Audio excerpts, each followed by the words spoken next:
Welcome back to city news. Chintala Cheruvu Venkataswamy Reddy 5వ వర్ధంతి సందర్భంగా స్థానిక రైల్వే స్టేషన్ వద్ద అన్నదాన కార్యక్రమం నిర్వహించారు. శ్రీ శివలింగేశ్వర స్వామి భక్త బృందం సేవా సమితి ఆధ్వర్యంలో సమితి అధ్యక్షులు కుర్రా శ్రీను పర్యవేక్షణలో వెంకటస్వామి రెడ్డి కుమారుడు శివారెడ్డి సహకారంతో పేదలకు వృద్ధులకు అన్నదాన కార్యక్రమం నిర్వహించారు. కార్యక్రమంలో వెంకటస్వామి కుటుంబ సభ్యులు మరియు సేవా సభ్యులు పాల్గొన్నారు.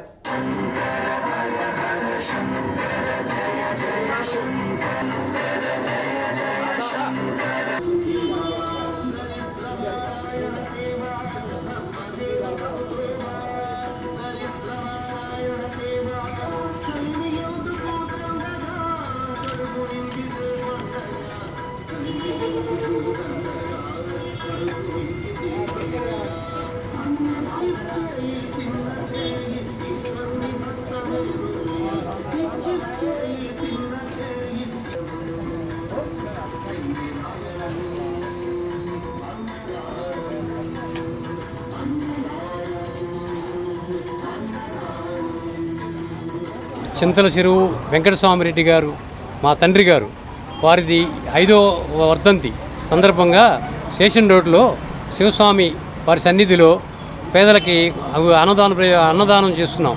కనుక చక్కగా అందరూ వచ్చి భోంచేసి మా నాన్నగారి ఆత్మశాంతికి వచ్చేయాలని ఆ ఈశ్వరుని కోరుకుంటున్నాం. సహాయ సహకారాలతో ప్రతిరోజు కూడా మరి అన్నదాన కార్యక్రమం నిర్వహించడం జరుగుతుంది. ఎవరైతే నిస్సహాయాలు ఉన్నారో వారికి అన్నదాన కార్యక్రమం జరుగుతుంది.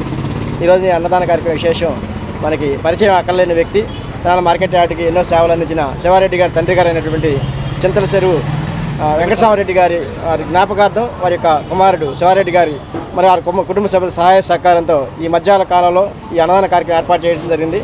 మరి వెంకటస్వామి గారు ఎక్కడున్నా కానీ వారి ఆశీస్సులు వారి కుటుంబ సభ్యులపైన అందరిపైన ఉండాలని చెప్పి కోరుకుంటూ పెండ్లి కుమారుడిగా అలంకృతుడైన శ్రీ భద్రావతి సమేత భావన ఋషి స్వామి నెమలి వాహనంపై పురవీధిలో ఊరేగుతూ భక్తులకు దర్శనమిచ్చారు. కార్యక్రమంలో శ్రీ పద్మశాలియ బహోత్తమ సంఘం గౌరవ అధ్యక్షులు జొన్నాదుల మహేష్, గౌరవ సలహా సభ్యులు అక్కల శ్రీరామ్, దివి హేమంత్ కుమార్, గుంటి వెంకట్, అధ్యక్షులు తిరువీధుల సాంబశివరావు, ప్రధాన కార్యదర్శి పంచమర్తి భాస్కర్రావు, కోశాధికారి గట్టు బాలశ్రీనివాసరావు, ఉత్సవ నిర్వహణ కమిటీ చిన్నం హరిగోపాల్, జొన్నాదుల మదన్ మోహన్, ఆకురాతి శ్రీనివాసరావు, గుంటి ధనలక్ష్మి, తాడిపత్రి శ్రీనివాసరావు తదితరులు పాల్గొన్నారు.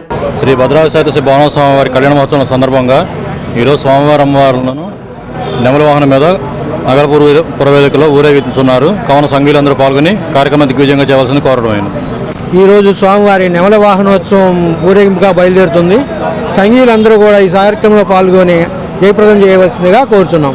శ్రీ భద్రావతి సహిత శ్రీ భావనార్తి స్వామివారి కళ్యాణ మహోత్సవంలో భాగంగా ఈ రోజున స్వామి అమ్మవార్లని నెమిలి వాహనోత్సవంలో గల పద్మశాలి సంఘీయులందరూ కూడా విరిగా రేపటి రోజున పొగడమానోత్సవం జరుగుతూ ఉంది. ఆ పొగడమానోత్సవంలో కూడా అత్యధికంగా మహిళామణులు పద్మశాలి సంఘీయులందరూ కూడా పాల్గొనవలసిందిగా కోరుతా ఉన్నాం. శ్రీ వాసవి సేవా సమితి ఆధ్వర్యంలో శ్రీ వాసవి కనికా పరమేశ్వరి అమ్మవారి ఆత్మార్పణ దినోత్సవం సందర్భంగా కుంకుమార్చన ఘనంగా నిర్వహించారు. ఈ సందర్భంగా మారిసిపేటలోని శ్రీ బాలత్రిపుర సుందరి సమేత శ్రీ చంద్రమౌళీశ్వర స్వామి దేవస్థానం నందు 102 మంది ఆర్యవైశ్య కన్యలు మరియు సుహాసినులచే విశేష కుంకుమార్చన నిర్వహించారు. కార్యక్రమంలో భక్తులు విశేష సంఖ్యలో పాల్గొన్నారు. భక్తులకు తీర్థప్రసాద వితరణ చేశారు. కార్యక్రమాన్ని శ్రీ వాసవి సేవా సమితి సభ్యులు పర్యవేక్షించారు.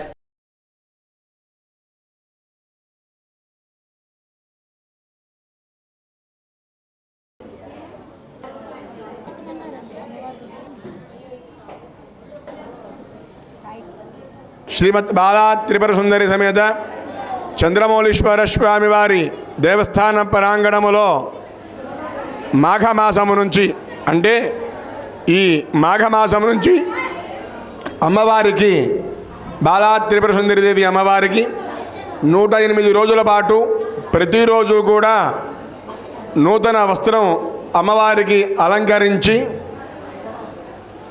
108వ రోజున విశేషముగా అమ్మవారికి అర్చనాదులు గావించి ఈ 108 మంది సమర్పించిన చీరలు ఏవైతే ఉన్నాయో అమ్మవారి ప్రసాదంగా వారికి అందజేయడం జరుగుతుంది. కాబట్టి యావత్తు భక్తాదులెల్లరూ కూడా తప్పకుండా పాల్గొని అమ్మవారికి చీర సమర్పిస్తే ముందుగా ఆవిడకి అలంకరించి భద్రంగా పెట్టి ఎవరైతే చీర సమర్పించారో ఆ చీరని వారికే సమర్పించడం జరుగుతుంది 108వ రోజు. తెనాలి పట్టణంలో గత 35 సంవత్సరాల నుంచి కూడా వాసవి సేవా సంస్థ స్థాపించి అనేక సేవా కార్యక్రమాలు చేసుకుంటూ అందులో భాగంగానే అమ్మవారి ఆత్మార్పణ దినోత్సవ కార్యక్రమం నిర్వహిస్తున్నాము. మరి ప్రతి సంవత్సరం కూడా ఈ కళ్యాణ మండపంలో గ్రంథి సేతుమాధవరావు వరదా శేషకరావు ఆధ్వర్యంలో ఉన్నటువంటి ఈ కళ్యాణ మండపంలో ఈ యొక్క కార్యక్రమాన్ని నిర్వర్తిస్తున్నాము. అట్లానే అమ్మవారి ఆత్మార్పణ దినోత్సవ కార్యక్రమం గవర్నమెంట్ కూడా 181 జీవోని విడుదల చేసి ప్రతి సంవత్సరం కూడా తిరుపతి దేవస్థానంలో ఏ విధంగా పట్టు వస్త్రాలు గవర్నమెంట్ తరఫున సమర్పిస్తున్నారో అట్లానే కనకదుర్గ అమ్మవారికి కూడా అట్లానే పట్టు వస్త్రాలు సమర్పిస్తున్నారు. పార్లమెంట్లో 2025-26 ఆర్థిక బడ్జెట్ను కేంద్ర మంత్రి నిర్మలా సీతారామన్ ప్రవేశపెట్టారు. వరుసగా 8వసారి ఆమె బడ్జెట్ను ప్రవేశపెట్టి రికార్డును నెలకొల్పారు. The power of rising middle class పేరుతో నిర్మలా సీతారామన్ బడ్జెట్ను ప్రవేశపెట్టారు.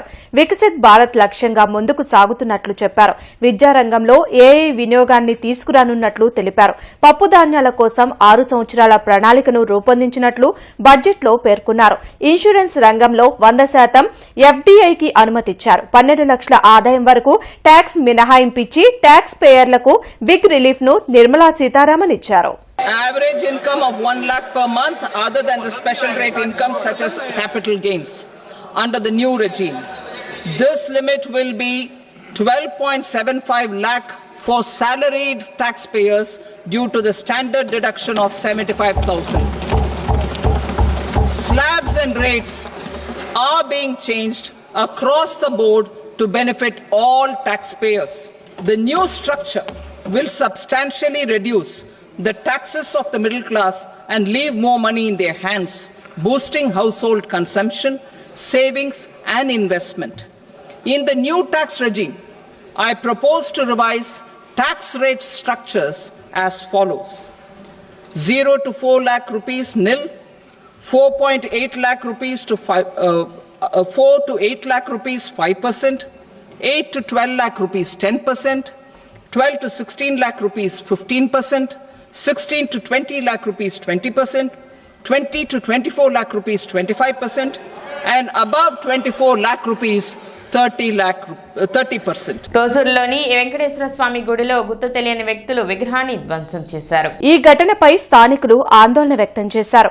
నిందితుల్ని పోలీసులు తక్షణమే గుర్తించి కఠిన శిక్ష పడేలా చర్యలు తీసుకోవాలని రోడ్డుపై బైఠాయించి నిరసన తెలిపారు.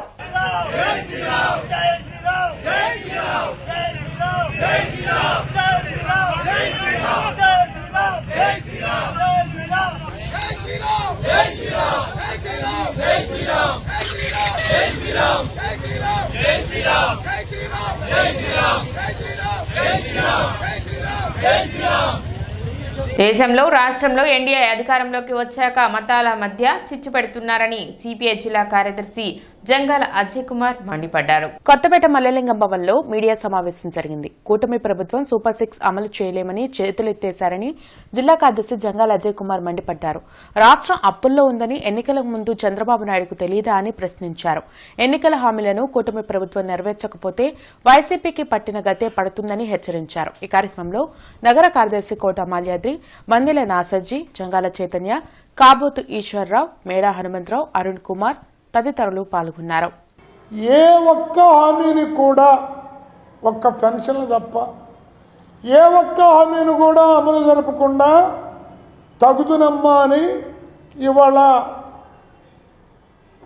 మాట్లాడితే మాకు గత ప్రభుత్వం అడ్డం అని చెప్పటం తప్ప మేము ఫలానా హామీని నెరవేరుస్తామని చెప్పట్ల.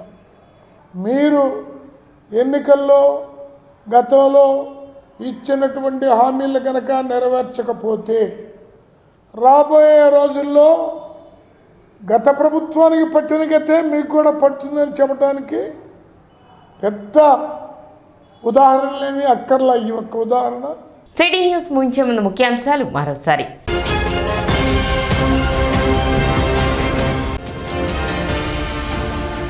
ఎమ్మెల్సీగా ఆలపాటి రాజేంద్ర ప్రసాద్ను గెలిపించవలసిన గురుతర బాధ్యత కూటమి నాయకులపై ఉంది.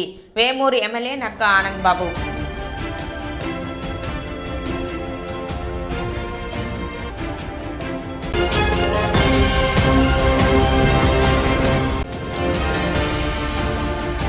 ఘనంగా ఐదానగర్ సాల్వేషన్ ఆర్మీ చర్చ్ వార్షికోత్సవ వేడుకలు.